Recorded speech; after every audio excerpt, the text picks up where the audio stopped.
pencak silat di lapangan bulu tangkis Bang Acong. Semoga nggak hujan. Ya kalau hujan ya kayaknya udah pada sakti ini yang yang pada ikut pakai hujan. Malamnya itu adalah MDS Rijalul Ansor, pembacaan kitab Mujahadah Tirya Al-Jarobah itu besok malam tanggal 4 malam Senin di rumahnya Kang Muklis di Perum Limus Asri. Perum Limus Asri ya? Di perumahan Limus Asri. Saya nggak tahu alamatnya mana, pokoknya tahunya saya tahu rumahnya tapi nggak tahu alamatnya. Di perumahan Limus Asri itu untuk kegiatan Ansor. Kemudian yang seperti yang disampaikan kemarin untuk kegiatan di Musola At-Taqwa Kampung Elok di lapangan Sabu Elok, itu ternyata kegiatan mereka itu adalah kegiatan rutinan ngaji habis maghrib. Jadi kita diminta untuk hadir terkait dengan persiapan untuk sosialisasi NU dan persiapan pembentukan anak ranting Rawanggi. Jadi nanti kalau anak ranting Rawanggi sudah final, kita punya 2 anak ranting yaitu Kampung Bakom sama Pangkalan 9. Jadi tadi saya koordinasi sama Haji. Jadi kita diminta hadir nanti sholat isya kita berjamaah di sana. Mungkin hanya beberapa orang aja, saya, Ustadz Ibnu, Pak Titan, atau siapa lagi yang mau ikut monggo. Yang lain bisa hadir di acara Mujahadah Tirya Al-Jarobah di rumahnya Kang Muklis. Itu untuk acara besok hari Minggu tanggal 4 Mei.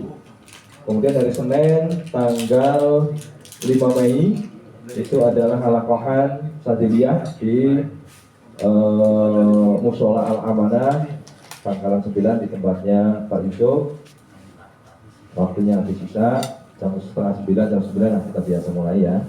Itu untuk acara hari Senin. Hari Selasa itu adalah istighosah anak ranting Kampung Bakom di Musola Nurul Iman.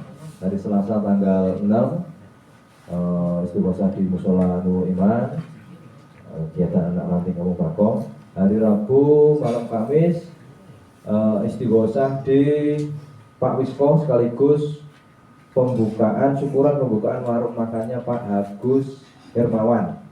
Rumah di Pak Wisko, di rumahnya Pak Wisko lah, halaman Pak Wisko itu hari Rabu malam Kamis. Nanti undangannya saya share seperti biasa. Itu untuk hari Rabu malam Kamis tanggal 7 kegiatan rutinan ranting NU. Kemudian hari Kamis malam Jumat, hari Kamis tanggal 8, hari Kamis tanggal 8 itu istighosah Pagar Nusa di rumahnya Mang Deni Acong. Nanti Ustadz Qadir siap-siap jadi imam. Kalau Ustadz Tajidin enggak ada, karena saya belum bisa komunikasi sama Ustadz Tajidin nih. Pokoknya Pak Qadir lah tanggung jawab nanti siap-siap jadi imam gitu kan. Untuk di acara malam Jumat depan di istighosah di Mang Acong di Pangkalan 8 belakang Baikon. Itu hari Kamis malam Jumat. Hari Jumat malam Sabtunya itu istighosah di rumahnya Kang Edi di Cikrewis. Rutinan malam Jumat, rutinan malam Sabtu tanggal 9 Mei. Tanggal hari Sabtu tanggal 10-nya itu jadwalnya istighosah di Musola Al-Hidayah. Jadi untuk kegiatan besok 1 minggu depan full, nggak ada liburnya ya. Malam Minggu ya, malam Minggu, malam Senin, malam Selasa, malam Rabu, malam Kamis, malam Jumat, ketemu malam Minggu lagi full, nggak ada liburnya tiap malam. Semoga kita semuanya sehat selalu.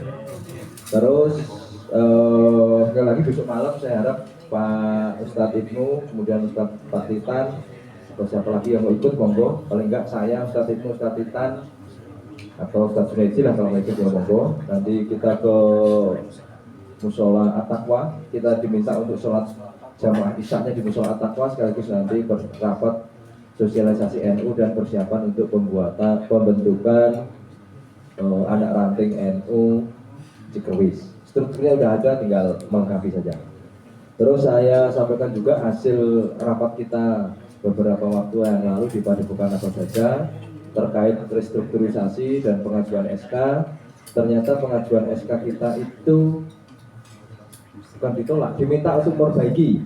Karena untuk anak ranting itu ternyata tidak ada bidang.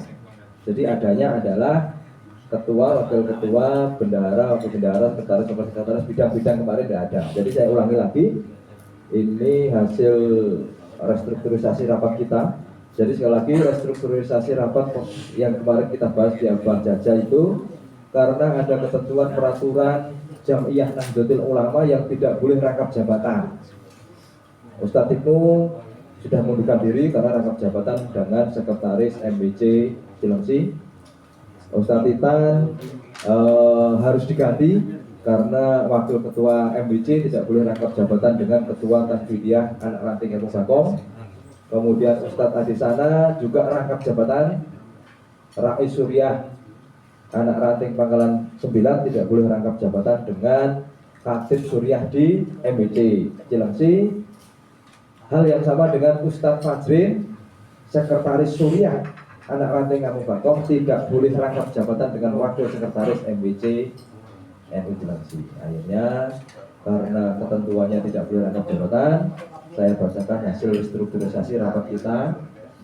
Mungkin sebagian besar kita juga hadir. Saya ulangi lagi.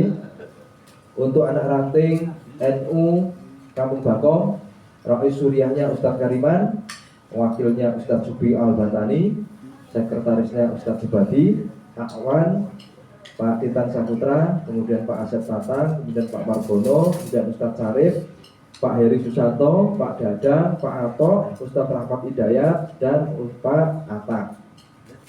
Ketua Tanfidiyahnya Ustadz Romadin, wakil ketuanya Pak Ustadz Kariman, sekretarisnya Ustadz Sumarno, wakil sekretarisnya adalah Ustadz Asep Setiawan, bendaharanya Ustadz Rimin, wakil bendaharanya Ustadz Bapen.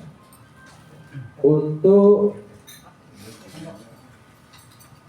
restrukturisasi Parnu Pangkalan 9 itu Rais Suriahnya Ustadz Aslani, sekretarisnya Ustadz Junaidi, akwannya Ustadz Afandi, kemudian Ustadz Wisko, kemudian Ustadz Adisana, Pak Toto, Pak Lili Galih, kemudian Ustadz Ahmad Hidayat, Pak Boin, kemudian Ustadz Wahidin, kemudian Pak Mang Deni Acong, kemudian Ustadz Asep Suherman, kemudian Pak Haji Nafudin, kemudian Rahmat Hidayat, ditulis ya.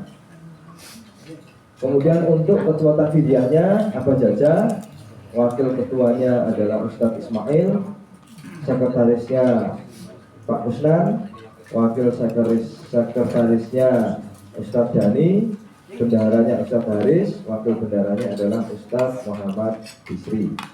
Itu perbaikan SK karena bidang-bidang ternyata untuk anak ranting tidak diperkenalkan. Itu yang bisa saya sampaikan. Sekali lagi karena 1 minggu ke depan kita ini full kegiatan, dan secara pribadi saya minta Ustadz Kariman nanti ngajarin Ustadz Julianto ini suruh maulid. Jadi saya ini kadang sedih maulidnya Ustadz Kariman. Kalau ada tinggal Pak Julianto nih, karena Pak Julianto ini kayaknya nafasnya kuat, nggak ngerokok. Nggak ngerokok, dan kalau pagi udah biasa ini habis subuh apa itu di depan musola Al-Amanah itu saya lihat sudah mulai belajar tarik nafas. Jadi semoga nafasnya kuat, jadi nanti biar tidak Ustadz Kariman terus. Itu yang bisa saya sampaikan. Nanti istighosah minggu depan maulidnya nanti Ustadz Julianto ya. Nah udahlah, sehari baca sekali, 2 kali, 3 kali udah bisa lah harusnya. Oke, itu yang bisa saya sampaikan. Terima kasih. Wassalamualaikum warahmatullahi wabarakatuh.